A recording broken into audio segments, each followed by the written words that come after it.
So it's the second full working week of January 2025.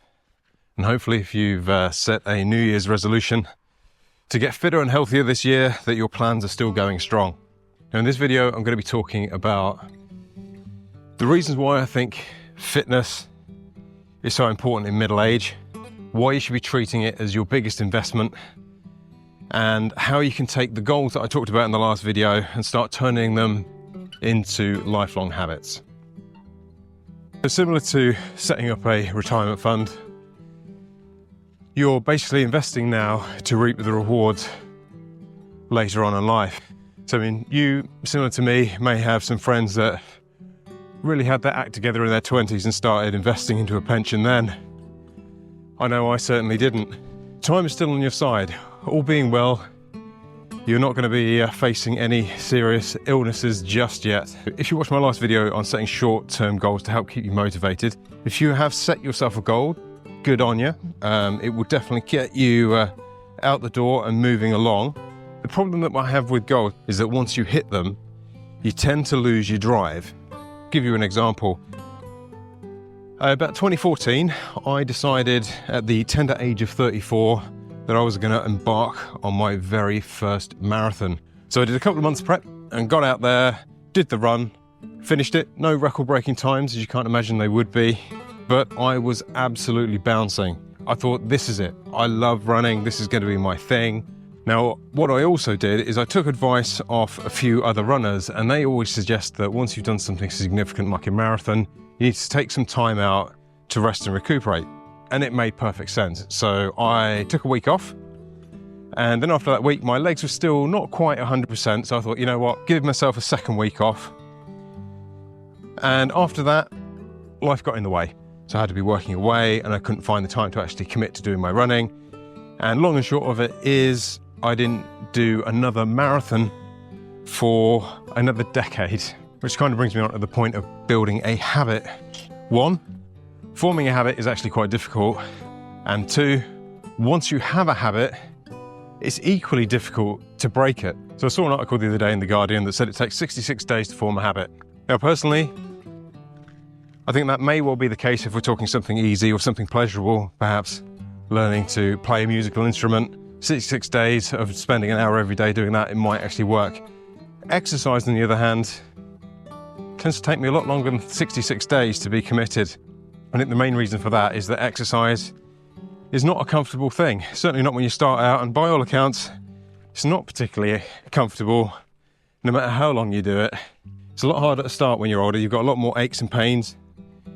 You've got a lot more wear and tear on the body, which is why I recommend you actually commit to something for at least 12 months. It's also the main reason why I only recommend you pick strength training, cardio training, or focus on your diet and not all three. So last year, I started out with cardio. I can honestly say that after doing a full 12 months, that it is a habit. Now, the reason I think 12 months is the key is that it gives you an opportunity to go through all the seasons. So you find out whether you can actually do your routine regardless of what the weather and life throws at you. Having a holiday, realistically, you're going to be having a holiday of what, 1-2 weeks in the middle of the year. Once you take 2 weeks off, are you likely to get back, or are you going to be similar to the way I was after completing a marathon? You're just going to deal with the usual family issues, work issues, and all the other curveballs that come day to day in life. Now, how will you know that you have a habit? Well, I've spoken to several runners over the year, and they all say, well, you feel guilty if you don't go for a run. Now, for me, I wouldn't say that it's a guilt thing. For me, it's more along the lines that you feel as though something's missing.